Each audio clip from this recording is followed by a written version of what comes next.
This is things you might not have heard, and I am Jay Clifton Payne. And for you today, 8 stories queued up, ready to go from yesterday. You vetted as conversational. So we're covering information, politics, current events, and pop culture news for you as decided by you. Chuck Schumer's in the news, or actually the government shutdown's in the news, but he's got something to say about it. Not so great. Also, unfortunately, Bonnie Blue is in the news. You guys engaged in it, so we're forced to talk about it. Sure, we're forced to talk about it. And Alaila, Everett, the young lady who is in this issue, with the baton hitting in the track star, it's getting bigger, it's getting badder, it's getting not quite bolder, but it's getting more detailed. So she's back in the news as there are now charges. We'll explain that in the full vetting process and how those stories, plus the 5 others we'll put into today's headlines, got in there to place. But I want to remind you that the whole shebang does not work without you, and we need you to help us out by stopping by a couple places. First, our website. This is a conversation project. Stop by there for more details on how we get things every single day, plus replays of stuff we do. So if you miss something, it's probably there.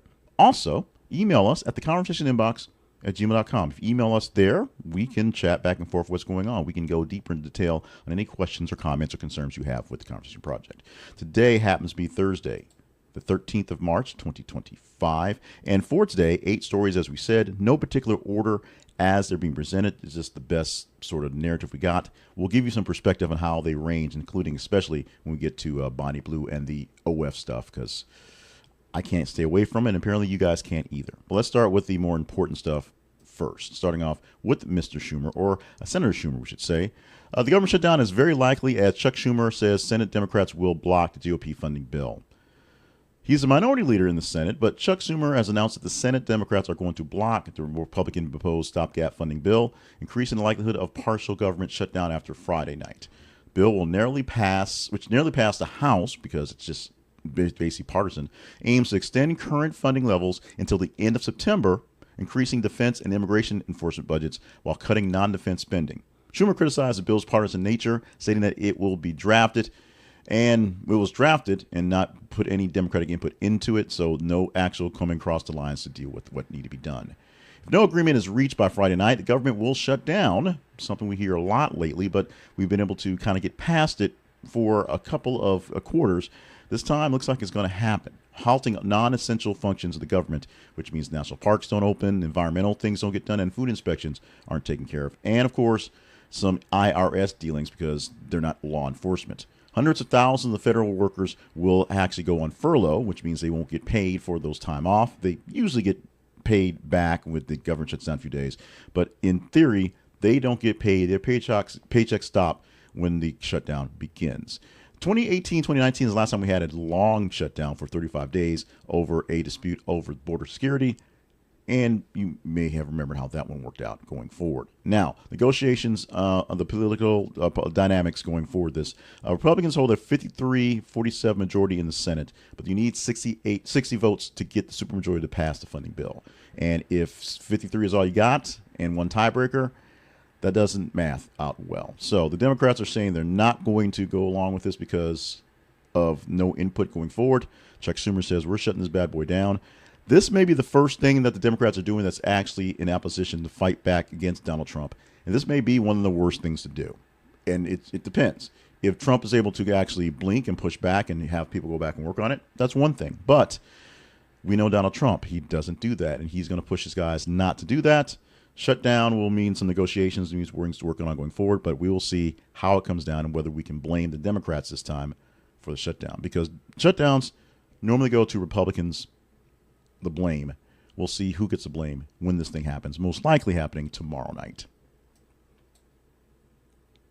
We teased the story yesterday. We'll explain how the teaser stories, how we put stories out there in the feeds for you to get into. We talked about this specifically.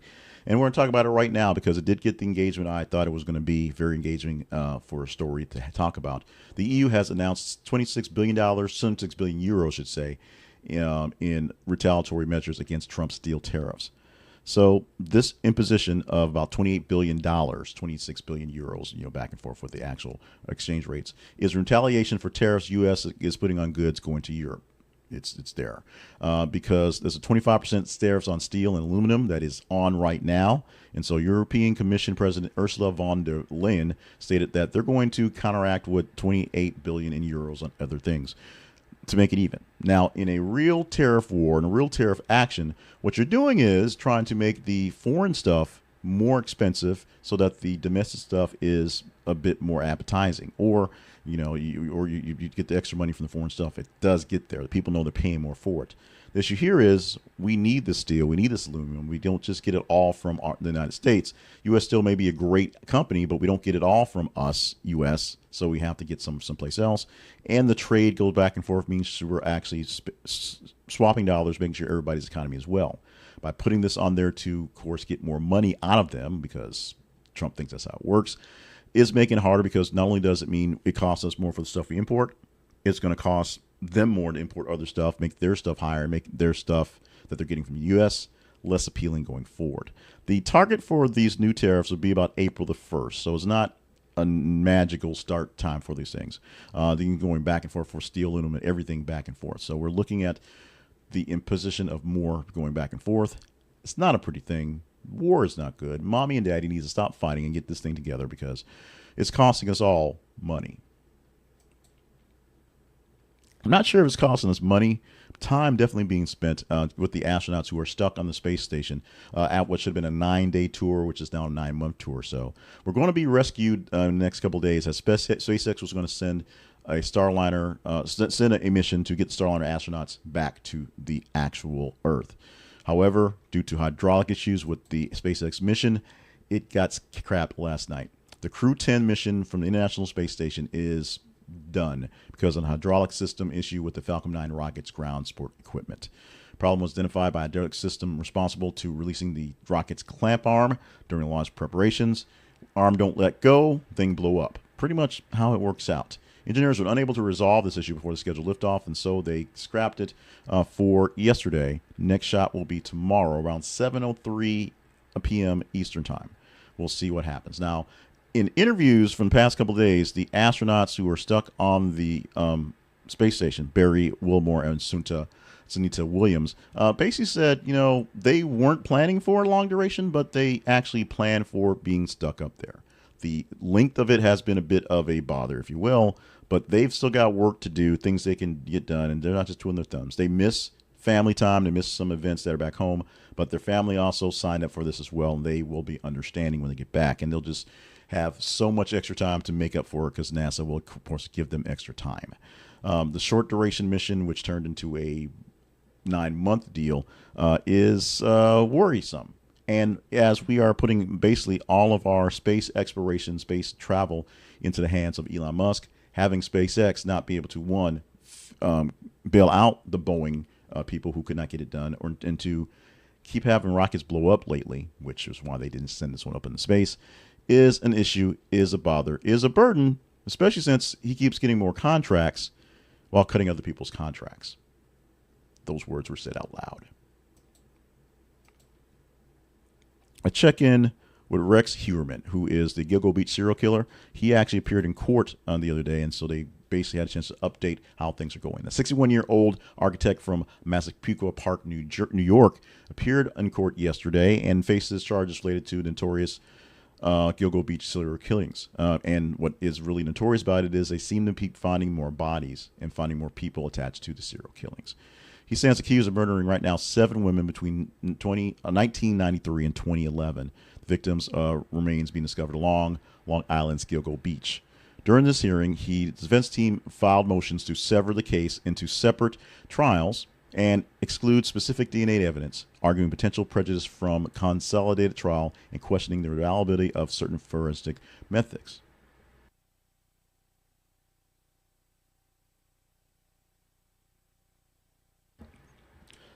Excuse me. Quick hydration break. Sorry about that. Prosecutors opposed the motion to separate the trials, asserting that the evidence demonstrates the pattern and the behavior that links the murders together. Suffolk County District Attorney Ray Tierney emphasized that conducting a single trial would cost less money, be more efficient, and probably more effective in a sense, with evidence overlapping in all cases. They're all essentially the same case, just rhyming in a sense. Do them all at once as opposed to doing separate trials, and save the court a whole lot of money and get this thing done with.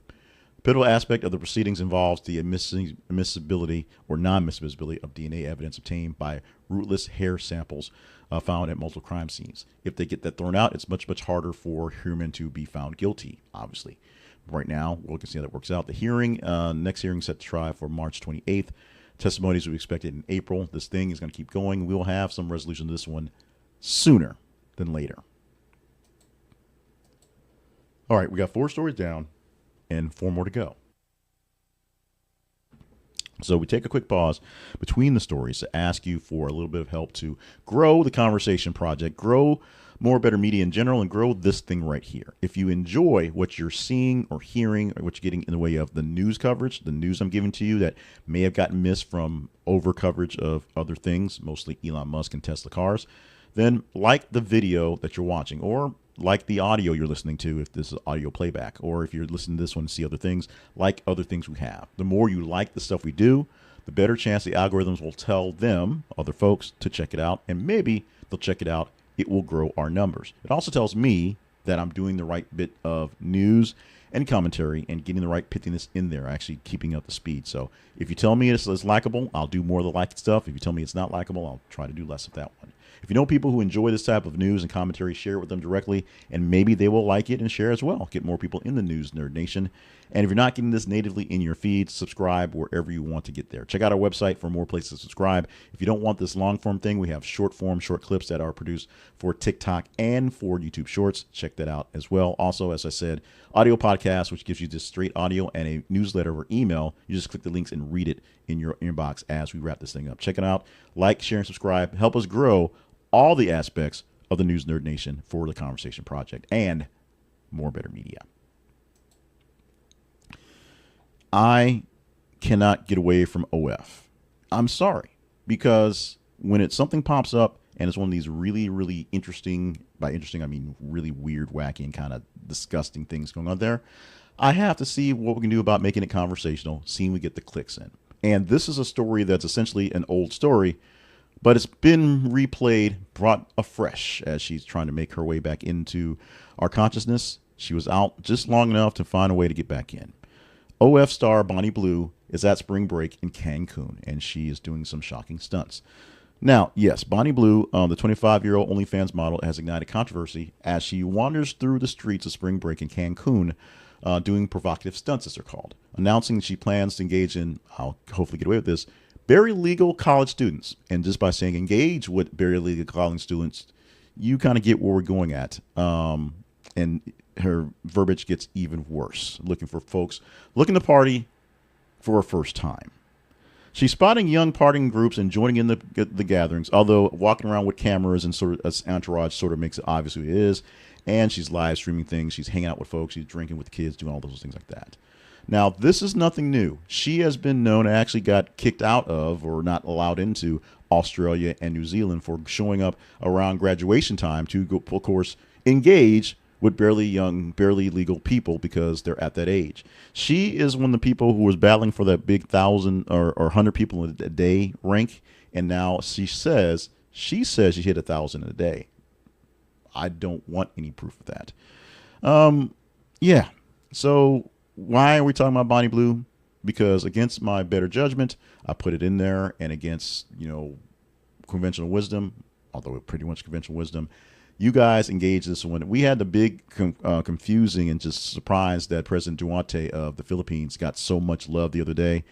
This one 3 times as much as that one, which was about 5 times as much as that day there. So it was a very, very, very, very big day for barely legal predators out there on the prowl looking for 18-year-olds to engage with. And we're just going to say engage with on camera in many cases for the clicks, for the OF, for the Instagrams going forward. This essentially is stretching the boundaries of adult entertainment, basically what is good and what is not good, what is legal, what is not legal, and what's going to come back to bite people in the buttocks, and what is maybe actually people biting each other in the buttocks, if you really think about it. So this should transition to a smoother, nicer, more gentler story. We're going to Snow White, the new version of Snow White, which is not smoother, nicer, gentler. It's actually a whole lot of trouble, a whole lot of going on. Disney is actually scaling back on the premiere amid some controversies with Rachel Zegler and Gal Gadot. Now, it's not so much that they have a controversy with each other, it's the characters they see are playing. They are iconic. They are Snow White and the Evil Queen.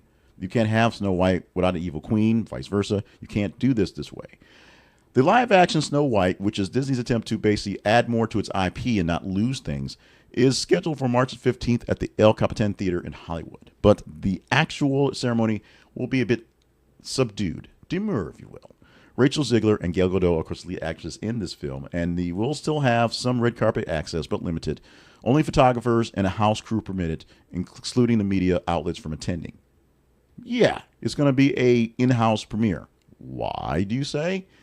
The backlash from many factors. Starting with Zegler, who is a Latina actress. Nothing wrong with that. Who's playing Snow White, who is, of course, sort of portrayed as really, really European because her skin was as white as snow. And Gal Gadot, who is an Israeli actress who gets to play the evil queen. Mostly because she's probably good at acting, which she is, but she's Israeli, and she's playing the evil queen. Let's just say the irony of that title, that role, is not lost on many people out there thinking what's going on. And there's a lot of folks going with the wokeness of this storyline, as the exclusion of 7 dwarves have been in favor of 7 magical creatures. They're not dwarves, they're short people, but they're magical. So Ziegler's past comments about the original 1973 film are also out there because she says it's dated. Of course, it was made in 1937. It was made in 37. And the political statements of supporting Palestine and criticizing former President Trump, also adding to the wokeness of the story. And not just a storyline, just a story about Snow White coming out. In response to the criticism, Gadot has urged audiences to watch the film, emphasizing the quality and the hard work intensified by the crew and the cast making it a good film, not so much the politicalness of things going on. It's a bunch of actresses who are acting very much, doing what they can to put on a good show and make this thing go from the original as it was, or the Disney version as it was. In the original, there's a lot more bloodiness because original fairy tales were pretty nasty. And now what's called Snow White. No 7 dwarves, 7 magical creatures. Snow White coming out on March 21st. We'll see what happens. I think this is one that we're going to see. The family will see opening weekend, although the kid will be 13, be a teenager at the time, so she may think she's too old for this type of stuff. But we do kind of gather in on Disney stuff because it is Disney stuff and just kind of get into the motion and see what the big deal is. We'll probably see this one in the theaters and not wait for it to come out on late streaming because Disney kind of messes people up with that one. Your mileage may vary. Is the Snow White being actually more person of color white, more brownish white, going to be an issue for you? Is an Israeli playing an evil queen an issue for you? Is it way too woke for you and you're not even seeing it yet? Comments, let them flow. Oh, Nick Saban's always had comments, but right now his comments have gone away from he's, greatest or the most evil football coach ever to being a really potty mouth guy on the TV. He's facing some FCC complaints for swearing on College GameDay from ESPN. In his inaugural season for College GameDay, the former head coach of Alabama, Nick Saban, received multiple complaints filed with the FCC concerning his use of profanity on air. Documents obtained through the Freedom of Information Act requests revealed that viewers took issue with Saban's language during the full college football season. There are some pretty big things going on, but the big one was on one big one is on December the 7th, where he said something on a Michigan versus Ohio State game, where he said, worrying about mouse manure when you're up to your ears in elephant excrement. And excrement went for another word for excrement, which manure is as well, which was a pretty big one. And of course, he used the S word many times and the B word many times, which has urged people to complain. Essentially, anybody can call up the FCC and say, hey, that coach, he's a potty mouth guy. I know he's the greatest coach ever, but he's really, really potty mouth. Can you have him tone it down a bit? Additional complaints highlighted concerns about exposing children to inappropriate language during morning broadcasts. Remember, these things are normally before 12 a.m. because the big football games that they're highlighting are usually around noon. North Carolina viewer criticized both Nick Saban and his boy Pat McAfee for frequent use of profanity. emphasized that college game day, airing between 9 a.m. and 12 noon, should maintain content suitable for audiences. Maybe a TVMA rating or something like that would help out with that one. Pat McAfee has his own problems, but this is one calling out Nick Saban. And it doesn't get any better as we are continuing the story of the high school track championship that's now turned into actual charges put against the runner who hit the other runner with the baton in the race. Mount Pleasant, Wisconsin. Oh, I'm sorry, that's the wrong write-up. So I did not actually clear that. So I'm going to look to the other screen. So bear with me. I was look over here and get the I didn't switch over. So this happened during the Virginia High School League Championships on March 3rd, literally about 10 days ago. The confrontation occurred between two athletes on the 4x200 relay race. One athlete, Kaylee Tucker, was trying to overtake another athlete, Alaila Everett, and in the process, Everett hit Tucker in the head. The impact caused a concussion. She dropped the baton and she fell over. And the biggest things about what happened was there really wasn't the initial checking out of the girl by the other girl. The other team didn't seem to care. It just sort of went by like a no thing. Everett apologized. Eventually, Everett said it was an accident. Everett said she was just overcome what was going on. They got tangled up going forward. And now, because of the concussion and the possible skull fracture in the issue, the young lady is going to be okay. There have been many accounts of what happened, and then Everett is now facing actual charges of battery and assault in the issue. Now, this is something that, as I said, I already did a quick clip of this earlier, so you can look for that one in the feeds going forward to see how that plays out. Essentially the same script. Nothing changed. I just want to get in last night before I got into this morning. But the story continues. What should have been a one-off, what should have been a quick thing, what actually probably shouldn't have made real news, but from the viral nature of the video, and as I said in the video yesterday, chance to do these kids these days.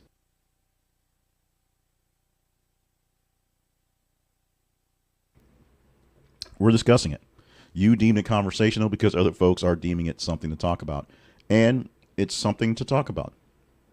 I'm looking for your comments here for the long form for things you might have heard and on the short version as well to see what's happening. Now, many clips I got in the past two videos. First, the original video, and second, the video I put out last night for the update for the charges that we're being told about. Essentially said Everett has a history of just a wild stance, a wild form of running, and that this was basically bound to happen. Looking at videos from past performance, past episodes, past races, just shows that she really is not in as much control as she believes she is, or the coaches think she should be on the relay race. And this may have still been an accident, but it was something that could have been avoided based on her not having control of her body and her arms and the baton on the track going forward. So we have more of this. We get to update the story. You deem it conversational. We'll see how more conversational it is going forward. We'll get more comments, get more concerns, and we will talk to you about that in the future as this story. While yesterday I got compliments from a few people with a nice story about a kid getting ice cream even though he called the cops on his mom, was a cute thing that was sort of a palate cleanser to go forward. Unfortunately, we don't have that today. We have the story we have, and this is where we're going with it. Unfortunately, our teaser story is a bit worse. Now, our teaser story from yesterday was the EU placing tariffs on Trump stuff because Trump put tariffs on EU steel. That got promoted. You guys engaged in it, and we talked about that as the number 2 story of the day. It just happened to be 2 in the listing. It was a very engaging story, so we talked about it. That said, what are we talking about for tomorrow's show? You have to let us know. Go to our feeds on Facebook and X. Facebook.com/thisconversationproject, X.com/th_conversation. What you do at those places is you simply go to the feeds, look at the stories we're posting. Every 50 minutes or so, we post a news article from various sources. Engage in the stories. Talk about it. And talk about it by commenting. Talk about it by sharing with folks. Talk about it with your emoji of your choice, and we will see if we talk about it tomorrow. We'll pick 8 stories from the top half, 15 or so stories from today, posted in the window about 30 hours. And we will take those stories and pick 8 of those, the top half, 8 of those, to give you the narrative going forward. That's how it works. We are teasing a story that may take a while to get to you based on your watching. If you're watching this live, it's queued up to come down about an hour and a half or so after the live is started. If you're watching this in the future, you may have to go look for it. Don Robinson of En Vogue says she's been living in her car for the past 3 years. We've actually heard a lot of issues with Don Robinson over the past couple of years, and I think they've sort of fizzled out over a while because we were busy getting over COVID or some other thing happening. But she has kind of an interview where she says she's had some trouble. She's had financial issues going forward. We can talk about this if you deem this conversational, or other stories that you deem conversational. If you want to talk about Don Robinson, En Vogue, and how all those ladies are doing at this point, engage in the story, make it worthwhile, make it so visible that I see your engagement numbers that it's worth talking about. We'll talk about it. Now, like I said, we pick 8 stories out of 15 that are in range. First, those stories have to be high enough to be in the range, and then we pick the stories that seem to be the best narrative for the day. So sometimes a story that's a great narrative gets pushed by something else because it seems like another story is a little bit better, or something gets so much coverage like the OnlyFans, or I said it, the OF stuff, or the President Duarte stuff that you just can't ignore it because the internet gremlins made it happen that day. Don Robinson probably won't get massive support on that end, but hopefully get some support, some curiosity, and some comments. Comment away, tell me about it, and we'll talk about it if it's deemed worthy tomorrow. Hopefully deemed worthy for you right now as you roll into the madness of March, and getting soon after that, there'll be basketball playoffs, hockey playoffs, and then a whole lot of baseball. And spring football coming up. I believe it's coming up in a couple of weeks. I think that league kicks off at the end of this month. No, I think it's March. We'll see what happens. This is March. Duh. Well, back to the actual ad. We want you to buy from Sports Integrity. Go to our link, our affiliate link, which is this. It's a conversationproject.com/sports integrity, and you can get great collectibles and great just cool stuff for you and your love for great stuff. They not only have sports stuff, they have actual movie, film stuff, TV stuff as well for the buff that's looking for that right piece of something. Signed, autographed things, things to maybe wear, things to hold on, things to show up. Behind me, which you can not see because I'm sitting in front of it, is an LSU helmet that I got from a gift from someone from Sports Integrity. I got other things that are Saints-wise as well around the house because I am a big Saints fan, big football fan, and kind of from Louisiana, so it all works out there. So if you are looking for the great sports memorabilia, especially if it's something that is signed, you want authenticity from it, they have all proof of authenticity for everything that they sell for you. So if you think you're going to get that Tom Brady jersey and you wonder why it says Thom, Thom, you didn't get it from Sports Integrity because they would make sure you got the right deal. Now, go to our link. This is conversationproject.com/sports integrity. It costs you nothing extra. We get a small commission for bringing in the store, and it helps us out here asking for less money. We will keep asking for money, asking for things because you got to. Hungry mouths don't get, quiet mouths don't get fed. That's how it goes. Squeaky wheels get greased. That's how it works. But for signed jerseys, helmets, baseballs, and other memorabilia, you want to check out Sports Integrity. Genuine, certified items for you. 100% guaranteed, lifetime guarantee. They'll take care of you. Quality you can trust from Sports Integrity. Find them at thisistheconversationproject.com/sports integrity so we get a small commission for that buy. Check out our website. The Conversation Project's website is thisistheconversationproject.com.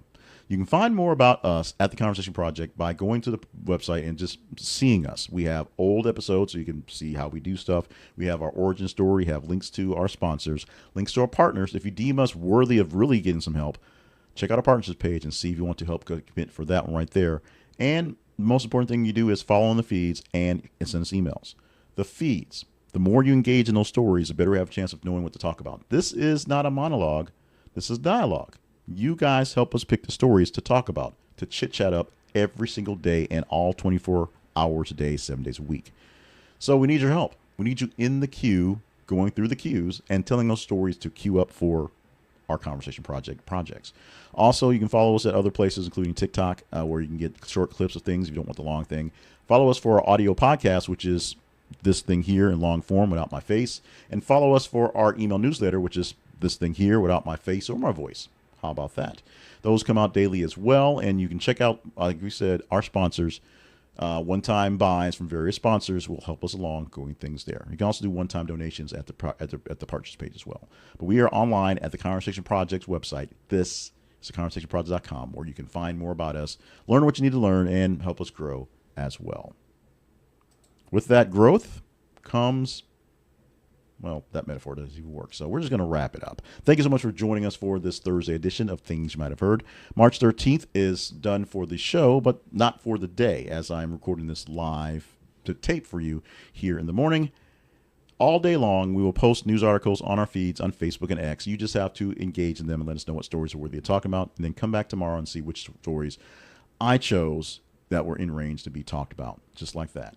Stay limber, stay hydrated, stay on task for all the grand things you are here to do. Life is a marathon. Life is a marathon. Do not make it a sprint. Love you. Mean it. We're out of here. Do it again to wrap up the week tomorrow.